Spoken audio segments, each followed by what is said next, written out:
Hi friends, welcome back to our channel Nani Mukund. మీరు ఎవరికైనా అప్పు ఇస్తున్నారా? అయితే జాగ్రత్త. ఎందుకంటే అప్పు ఇచ్చారనుకో 7 ఏళ్ళ జైలు శిక్ష పోవాల్సిందే. అలా మన నరేంద్ర మోడీ అయితే ఒక చట్టాన్ని పరిశీలిస్తున్నారు. సో అదైతే వచ్చే నెల అంటే ఫిబ్రవరి 15వ తేదీ నుంచి అయితే అమల్లోకి అయితే రాబోతుంది. సో అసలు ఆ చట్టం ఏంటి, ఎలాంటప్పుడు మనం అప్పు ఇవ్వాలి, అలాగే ప్రామిసరీ నోట్స్ సో ఇవైతే ఉంటాయా ఉండవా అని చెప్పి అయితే అనే పాయింట్స్ అయితే మనం ఇప్పుడు మాట్లాడుకుందాం. ఫస్ట్ అసలు ఈ చట్టాన్ని తీసుకురావడానికి కారణం ఏంటి? ఒకప్పుడు స్టార్టింగ్లో అప్పు చేసి పప్పు కూడు అనేవాళ్ళు అని ఒక సామెత అయితే గుర్తుంది కదా. అలాగే ఇప్పుడైతే అప్పు ఇస్తే జైలు కూడు అనే సామెత అయితే రాబోతుంది ఫ్యూచర్లో. ఇంకా మనం చూస్తే బయట చాలామంది వడ్డీ వ్యాపారులు అయితే ఉన్నారు.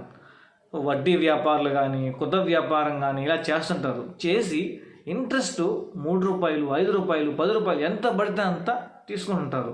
అంటే వాళ్ళని హెరాస్ చేస్తుంటారు అనమాట. ఎవరైతే ఇప్పుడు అవసరానికి తీసుకుంటారో వాడి అవసరం అని చెప్పి వీళ్ళు ఎంత పడితే అంత ఇంట్రెస్ట్ ఇస్తారు. అది ఇచ్చేటప్పుడు వాడు కట్టలేడు, కొన్నిసార్లు కట్టలేడు. అంటే ఎంత సంపాదిస్తాడు, కట్టాలంటే కష్టం కదా. సో ఆ టైంలో హెరాస్ చేయడం, బెదిరించడం ఇలాంటివన్నీ జరుగుతాయి. జరిగినప్పుడు ఏం చేస్తాడు, వాడు పోయి కేసు పెడతాడు. అలా ఎన్ని కేసులు పెండింగ్లో ఉన్నాయంటే అన్ని కేసులు పెండింగ్లో ఉన్నాయి. అలాగే లోన్ యాప్స్ అయితే ఇప్పుడు మీకు కాల్ చేస్తుంటారు, అలాగే యాప్స్ వస్తూ ఉంటాయి. మీరు ఈ లింక్ క్లిక్ చేయండి మీకు అప్పిస్తాం అని చెప్పి వస్తుంటాయి అన్నమాట. సో అలాంటి వాళ్ళు కూడా సరైన సమయంలో డబ్బులు కట్టలేనప్పుడు వాళ్ళు హెరాస్ చేయడం, ఫోన్ చేసి బూతులు తిట్టడం ఇలాంటివన్నీ జరుగుతుంటాయి అన్నమాట. సో ఇవన్నీ దృష్టిలో పెట్టుకొని ఒక చట్టం అయితే తీసుకుని రావడం జరిగింది.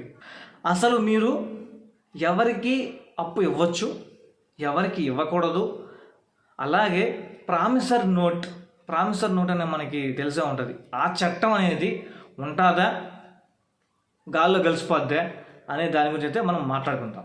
ఫస్ట్ పాయింట్ ఏంటి, అసలు ఎవరికి ఇవ్వచ్చు, ఈ చట్టం ప్రకారం ఎవరికి అప్పు ఇవ్వచ్చు అంటే మీ రిలేషన్స్లో మీ రిలేటివ్స్ మాత్రమే ఇవ్వచ్చు. అది కూడా సెక్షన్ 2 సబ్సెక్షన్ 77 ప్రకారం ఎవరినైతే రిలేషన్లో చేర్చి ఉంటారో, అదే father, mother, brother, son, daughter, sons wife, daughter husband, వీళ్ళని మాత్రమే దాంట్లో చేర్చారు. సో వాళ్ళకి మాత్రమే అప్పు ఇవ్వడం అనేది అది లీగల్. అలాగే నువ్వు ఎవరికైతే ఫ్రెండ్స్కి బయట వాళ్ళకి ఇస్తుంటావో అది ఇల్లీగల్. సో ఖచ్చితంగా ఈ ఇల్లీగల్ ఏదైతే ఉంటుందో దీన్ని అంటే ఇలాంటప్పుడు మనం ఇలాంటి వాళ్ళకి అప్పు ఇవ్వకూడదు. అలా గుర్తుపెట్టుకోండి. అలాగే అప్పు ఎవరి దగ్గర తీసుకోవచ్చు అంటే ఆర్బీఐ ఏవైతే అప్రూవ్ చేసి ఉంటుందో, అంటే ఎస్బీఐ యాక్ట్ అని, నబార్డ్ యాక్ట్ అని కొన్ని యాక్ట్స్ ఉన్నాయి. సో వాటిల్ని ఏవైతే అప్రూవ్ చేసి ఉంటుందో ఆర్బీఐ, వాళ్ళ దగ్గర నుంచి అప్పు తీసుకుంటే ఏం కాదు, అంటే వాళ్ళు మాత్రమే ఇవ్వచ్చు. మిగతావి ఏవైతే ఉంటాయో ప్రతి ఒక్కటి ఇల్లీగల్. అదేనండి, మన లోన్ యాప్స్ ఉంటాయి కదా, అక్కడి నుంచి నువ్వు అప్పు తీసుకుంటావు, అది ఇల్లీగల్. అలాగే బయట వాళ్ళు కొంతమంది మీడియేటర్స్ ఉంటారు. వాళ్ళు వచ్చి నీ అవసరానికి తగ్గట్టు నీకు 5 రూపాయలకో 10 రూపాయలకో ఇస్తుంటారు వడ్డీలు, అవన్నీ ఇల్లీగలే. సో అలాంటివి మాత్రం చేస్తే జైలు కూడే, 7 సంవత్సరాలు జైలు శిక్ష పడుతుంది. సో జాగ్రత్తగా ఉండండి. అలాగే ప్రామిసర్ నోట్ దీని మీద చాలా చర్చ జరుగుతుంది. ఈ ప్రామిసర్ నోట్స్ కూడా ఫ్యూచర్లో అయితే వీటిని తీసేయబడతాయి. కానీ అప్పటి వరకు అయితే మనకి ప్రామిసర్ చట్టం అయితే ఒకటి ఉంది, స్టేట్, అది ప్రతి ఒక్క స్టేట్లో ఉంటుంది. స్టేట్లో ఎందుకు ఉంటుందంటే ఆ స్టేట్ను బట్టి ఒక పరిధి వరకు అయితే ఇంట్రెస్ట్ రేట్స్ అయితే ఉంటాయి.